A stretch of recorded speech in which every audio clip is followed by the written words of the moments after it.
வணக்கம். Welcome to life horoscope. இது ஒரு அட்வான்ஸ் ப்ரிடிக்ஷன் நான் ஒன்று கொடுக்குறேன். இது எதுக்காக நான் பிளான் பண்ணேன்னா 2025ல் 2025 அடுத்த வருஷத்தில் பார்த்தீங்கன்னா உங்களுக்கு மார்ச்சில் சனி வந்து இடம் மாறுவார். ஏப்ரலில் ராகு கேது, மறுபடியும் வந்து மேல குரு. இப்போ 3 டிரான்சிஷன் வந்து நெக்ஸ்ட் டு நெக்ஸ்ட் இருக்குது. ஸோ ஒவ்வொரு ராசிக்கும் நிறைய பிளான் வச்சுருப்பீங்க. வீடு வாங்கலாமா, ஃபாரின் போகலாமா, படிக்கிறதுக்கு என்ன பண்ணலாம், ஜாப் ரிலேட்டடாக என்ன, பிஸ்னஸ் பண்ணலாமா, கார் வாங்கலாமா, வேறு ஏதாவது முக்கியமான பிளான் எதாவது இருக்கும். ஸோ இதை வந்து நான் நெக்ஸ்ட் இயரையும் கொஞ்சம் ரிசர்ச் பண்ணி இப்போ இந்த வருஷம் நம்ம ஜூனில் 2024ல் இருக்கோம். இதை கம்பைன் பண்ணி ஒரு அட்வான்ஸாக சில ப்ரிடிக்ஷனை கொடுக்குறேன். இது எந்த அளவுக்கு உங்களுக்கு பயன்படுத்த முடியும்னு பாருங்கள். lifehoroscope.in இது மட்டும் தான் நம்மளுடைய வெப்சைட். சப்ஸ்கிரைப் பண்ணிங்க, லைக் பண்ணுங்கள். மகர ராசி. மகர ராசிக்கு வந்து நிறைய ஆதரவான விஷயங்கள் தொடர்ந்து சொல்லிட்டு தான் இருந்தேன். 2024ல் இருக்கும். நிறைய மாற்றங்கள் இப்போ வந்து உங்களை அப்படியே ஃப்ரெஷ் ஆக்கிட்டு கொண்டு வருது. சனி வந்து உங்களுடைய லக்னாதிபதியாக இருந்து செகண்ட் ஹவுஸில் பாத சனி முடிக்க போகிற டைம் இது. இருந்தாலும் இப்போவே நல்லது தான் செய்கிறார். நிறைய விஷயங்களை நல்லது செஞ்சிட்ருக்கார். இன்னும் அந்த குடும்பத்தில் உள்ள குழப்பங்கள், இந்த குடும்பத்தில் உள்ள சில பிரச்சனைகள் அப்படி தீராமல் ஏதோ ஒன்று ஒரு புகை மூட்டமாக இன்னும் கொஞ்சம் தான் இருக்குது. குருவுடைய பார்வை வந்து உங்களை நல்லா பாசிட்டிவாக திங்க் பண்ண வச்சிட்ருக்கு. இப்போ நெக்ஸ்ட் இயர் வந்து நான் அப்சர்வ் பண்ணி பார்த்தேன் 2025. சனி விலகிடுது. சனி விலகிட்டால் வந்து பிரச்சனைகள் பெரிய அளவில் இல்லை. 7.5 சனி இஸ் ஓவர். முதல் பலன் என்னென்னா, மகரம் எதெல்லாம் ரொம்ப நாளாக ஆசைப்பட்டு காத்திருந்து ஒன்றுமே நடக்கலை, முயற்சி எடுத்தும் கொஞ்சம் தான் நடந்திருக்கு, கொஞ்சம் தான் கிடச்சிருக்கு, இன்னும் கொஞ்சம் பெட்டரான லைஃப் இருந்தால் நல்லாயிருக்கும், இன்னும் கொஞ்சம் பெட்டரான ஜாப் இருந்தால் நல்லாயிருக்கும், ஃபேமிலியில் கொஞ்சம் அண்டர்ஸ்டாண்டிங் நல்லா இருந்தால் நல்லாயிருக்கும், இந்த மாதிரியான எக்ஸ்பெக்டேஷன்ஸோட ஒரு வேளை நீங்கள் இருக்கிறீங்க அப்படின்னா, மகரமை பொறுத்த வரைக்கும் 2025 மார்ச்சில் நடக்கக்கூடிய சனி பெயர்ச்சி இதுக்கெல்லாம் கிளியரான ஆன்சரை கொடுத்துரும். என்னென்ன வகையில் உங்களை சோதனையை கொடுத்ததோ, வாழ்க்கையில் வந்து நீங்கள் வந்து எதுக்கெல்லாம் சோதிக்கப்பட்டீங்களோ அதெல்லாம் உங்களுடைய பொறுமையும் தன்னம்பிக்கையும் நீங்கள் சரியாக அணுகுமுறை செஞ்சுருக்கீங்க அப்படின்னா, அடுத்து வரக்கூடிய பயிற்சி அதுக்கெல்லாம் குட் மார்க்ஸ் கிளியராக உங்களுக்கு பாசிட்டிவாக ரிசல்ட்டை கொடுத்துட்டு போயிட்டே இருக்கும். இது சனியால் ஏற்படக்கூடிய மாற்றங்கள். ராகு கேது வந்து செகண்ட் அண்ட் 8th ஹவுஸில் பொசிஷன் பண்ணிடும் மகரத்துக்கு.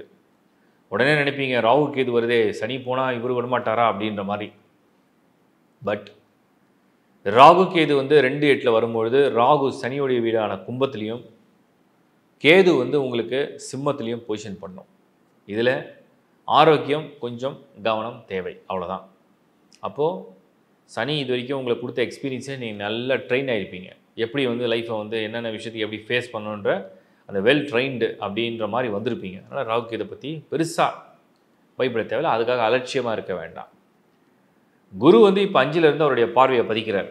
அது வந்து உங்களை என்னென்னா அந்த பாசிட்டிவிட்டி ஃபுல்லாக வந்து பாசிட்டிவ் எனர்ஜியை கொடுத்துட்ருக்கு.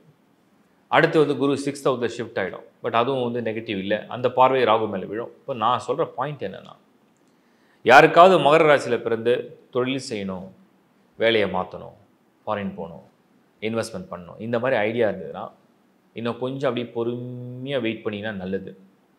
இப்போ ஜாப் ரிலேட்டாக இருக்கிற ஒர்க்லேருந்து வேறு ஒர்க் ஷிஃப்ட் பண்ணணும்னா பண்ணிக்கலாம். சின்ன சின்ன முயற்சிகள் வேணுமா பண்ணிக்கலாம். வெஹிக்கிள் வேணுமா வாங்கிக்கலாம். வீடு ஷிஃப்ட் பண்ணுமா பண்ணிக்கலாம். அது 2025ல் இன்னும் பெட்டராக தான் இருக்குது. திருமணம், மேரேஜ் சம்மந்தப்பட்டது, பாதசனி குருவுடைய பார்வையில் உள்ள மகரம் பாதசனி, திருமணம் சம்மந்தப்பட்ட விஷயங்களில் முடிவுகளை தைரியமாக இப்போ எடுக்கலாம். கல்யாணத்தை ஃபிக்ஸ் பண்ணலாம். மேரேஜை ரொம்ப ஃபாஸ்டன் பண்ணலாம், முடிக்கலாம். குழந்தை பிறப்பு, அதாவது சைல்ட் பர்த், குழந்தை பாக்கியம், அதுக்கும் நேரம் நல்லா இருக்குது. எத்தனையோ மருத்துவரை பார்த்தோம், 7.5 சனியில் ஒன்றுமே கிளிக் ஆகலை. இப்போ நீ எண்ணில் இருக்கும், கிளிக் பண்ணும், பாசிட்டிவான ஒரு பலனை, நல்ல நியூஸை கொடுக்கும். இதெல்லாம் தான் உங்களுக்கு வந்து ஒரு குட் டைம். அது 2025லையும் கண்டினியூ ஆகும். சில பல தடைகள் மட்டும்தான் ராகு தரும், பெரிய அளவில் இல்லை. மகரம் நம்ம என்ன புரிஞ்சுக்கிறோன்னா, பெரிய அனுபவத்தை நீங்கள் கற்றுக்கிட்டீங்க லைஃப்பில், மிகப்பெரிய அனுபவத்தை லைஃப்பில் ஃபேஸ் பண்ணியிருப்பீங்க, குட் ஆர் பேட். அதெல்லாம் உங்களை வந்து வழி நடத்த ஆரம்பிச்சிடும், கிளியராக வழி நடத்த ஆரம்பிச்சிடும். அதெல்லாம் ஒரு பாசிட்டிவ் சிக்னல் தான். ஸோ 2025 அட்வான்ஸாக ஃபோர்காஸ்ட் பண்ணும்போது 24-25 எப்படி ஷிஃப்ட் ஆக போகுதுன்னா, அந்த பாசிட்டிவான டைமை நெருங்கிட்டீங்க. இன்னும் சிறிய காலத்தில் அதுக்கு அப்படியே நீங்கள் ஃபுல்லாக உங்களை சார்ஜ் எடுத்துரும். So hope for the best. Good luck. இப்போ நீங்கள் பார்த்த இந்த ஒரு ப்ரிடிக்ஷன் வந்து எப்படின்னா, நெக்ஸ்ட் இயர் வந்து கொஞ்சம் அப்படியே அட்வான்ஸாக ஃபோர்காஸ்ட் பண்ணி உங்களுக்கு நான் வந்து சில விஷயத்தை அப்டேட் பண்ணிட்டேன். இது சப்ஜெக்ட் டு உங்களுடைய ராசி, நட்சத்திரம், எல்லாத்த விட மெயினாக உங்களுடைய நேட்டல் சார்ட், அதாவது உங்களுடைய பர்த் சார்ட், உங்களுடைய ஜனன ஜாதகம்.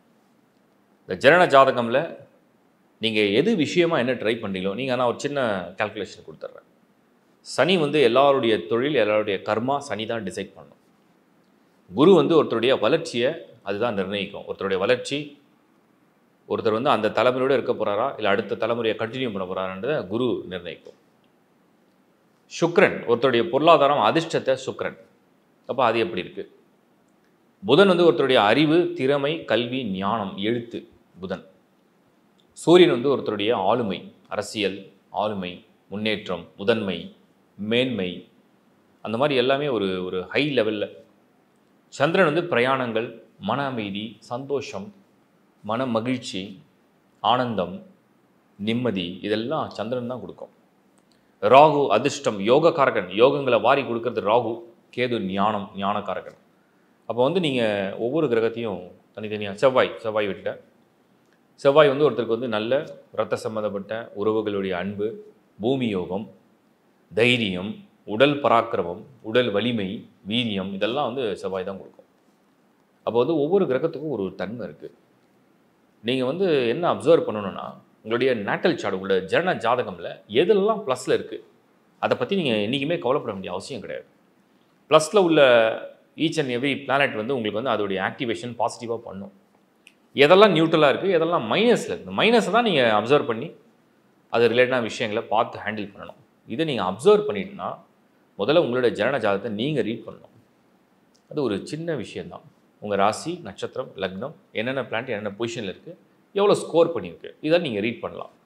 அதுக்கு தான் ஒவ்வொரு முறையும் நான் வந்து lifehoroscope.in அப்படிங்கிற வெப்சைட்டில் உங்களுடைய பர்த் சார்ட்டை நீங்கள் வந்து எடுத்துக்க முடியும், அப்ளை பண்ண முடியும். அதை நீங்கள் எப்போவுமே வச்சுக்கிறது உங்களுடைய ஒரு ஐடி மாதிரி. அது உங்களுடைய ஜாதகம் என்பது உங்களுடைய ஜனன ஐடி மாதிரி. அது வச்சுக்கிட்டிங்கன்னா அப்பப்போ நீங்கள் ரெஃபரன்ஸ் எடுத்துக்கலாம், என்ன தசா புத்தி நடக்குது. சரி, ரெண்டாவது விஷயம், இப்போ நான் சொன்ன ப்ரிடிக்ஷன் வந்து தசா புத்தி வெரி வெரி இம்பார்ட்டன்ட். ஒரு நல்ல தசா காலங்களில் இருக்கீங்களா? என்னதான் ராசிக்கு நல்ல நேரம் இருந்தாலும் அந்த தசை கை கொடுக்கலன்னா அந்த நல்ல நேரத்தை முழுமையாக அனுபவிக்க விடாமல் தடுக்கும். என்னதான் ஒரு ராசிக்கு கெட்ட நேரம் இருந்தாலும், கெட்ட நேரம் சென்ஸ், ஒரு வேளை 7 சனி நடக்குது, அஷ்டம சனி நடக்குது, கண்டக சனி நடக்குது, என்ன கெட்ட நேரம் இருந்தாலுமே தசாபுத்தி வலுவாக இருந்ததுன்னா அது காப்பாற்றும். அடுத்தது குடும்பம்னு ஒன்று இருக்குது. குடும்பம் அப்படின்னா கணவன், மனைவி, குழந்தைகள், அப்பா, அம்மா எல்லாருக்குமே மோசமான டைம் இருந்தால் தான் அந்த குடும்பமே ஒரு பாதிப்பில் இருக்கும். சப்போஸ் ஒருத்தருக்கோ இல்லை 2 பேருக்கு வந்து கொஞ்சம் அப்படி இப்படி இருக்குது, இன்னொரு டைம் அவ்வளோ சரியாக இல்லை, அப்போ மற்ற மெம்பர்ஸ் வந்து அவங்கள ப்ரொடெக்ட் பண்ணி காப்பாற்றிடுவாங்க. ஒருவேளை ஃபேமிலியில் வந்து நிறைய பேருக்கு ஒரு பாதகமான நேரத்துலையும் ஏதோ 1-2 பேருக்கு தான் நல்ல நேரமாக இருக்குன்னா அந்த 2 பேர் தான் அவங்கள ப்ரொடெக்ட் பண்ணுவாங்க. ஸோ இதுதான் ஃபேமிலிந்து ஒரு ஃபேமிலி ட்ரீ, ஒருத்தரோட ஒருத்தர் வந்து கைகோத்து இருக்கிறது. ஸோ இதெல்லாம் நீங்கள் அப்சர்வ் பண்ணி உங்களுடைய நேரத்தை நீங்கள் கணித்து ஒவ்வொரு முடிவும் எடுங்க. முக்கிய முடிவுகளுக்கு மட்டுமே நீங்கள் உங்கள் ஹாரோஸ்கோப்பை ஃபுல் ரெஃபரன்ஸ் எடுக்கலாம். அதர்வைஸ் தேவை கிடையாது. நீங்கள் டெய்லி லைஃப்பை ஹாப்பியாக நல்லபடியாக சூப்பராக பிளான் பண்ணி கொண்டு போகலாம். அதுக்கு அடுத்தது இந்த வீடியோ ஏன் நான் கொடுத்தேன் அப்படின்னா, என்னுடைய நோக்கம் என்ன அப்படின்னா, இப்போ நான் வந்து 2025 சில பிளான் வச்சுருப்பேன். அப்போ நான் அதை வந்து எப்போ செய்யலாம், என்ன செய்யலான்ட்டு எனக்கு வந்து ஃபோர்காஸ்ட் பண்ண முடியும். ஏன்னா நான் வந்து அப்சர்வ் பண்ணிகிட்டே இருப்பேன், அது என்ன நடக்குது, எப்படி ட்ரான்ஸ்லேஷன் நடக்க போகுது. ஸோ அதை நான் யோசித்து பார்க்கும்போது சிலதை வந்து நான் ஃபாஸ்டன் பண்ணணுமா, இல்லை சிலதை வந்து கொஞ்சம் பொறுமையாக கையாளணுமா, டைம் எடுத்துக்கலாமா, அப்படி யோசிக்கும் போது நான் உங்களுக்குலாம் வந்து ஏதாவது ஒரு தகவல் கொடுக்கணும்னு தோணும்போது தான் சரி 2025 இந்த ட்ரான்ஸ்லேஷன் நடக்க போகுது, எந்தெந்த ராசிக்கெலாம் வந்து ப்ளஸில் இருக்கோ அதை கொஞ்சம் அவங்களுக்கு வந்து வேகம் எடுக்க சொல்லுவோம். எந்தெந்த ராசியெல்லாம் கொஞ்சம் ஒரு மாதிரி மைனஸில் இருக்கும், கொஞ்சம் காத்திருந்தாங்கன்னா அடுத்து உடனே நல்லது நடக்க போகுதுன்றதை நம்ம புரிஞ்சுக்கிறோம். அது பர்டிகுலராக சில விஷயங்களையும் நான் மென்ஷன் பண்ணுறேன். அதுதான் இதுக்காக தான் இந்த வீடியோ நான் வந்து உங்களுக்கு ப்ரெசென்ட் பண்ணணும்னு நினச்சேன். ஸோ மீண்டும் ஒரு முறை உங்களை சந்திக்கிறேன். Bye from Shankar Narayan. Life horoscope சேனலில் உள்ள இந்த ப்ரோக்ராம் உங்களுக்கு பிடிச்சதுன்னா லைக் பண்ணுங்கள், சப்ஸ்கிரைப் பண்ணுங்கள், உங்கள் நண்பர்களுக்கும் உறவுக்கும் ஷேர் பண்ணுங்கள். தேங்க்யூ.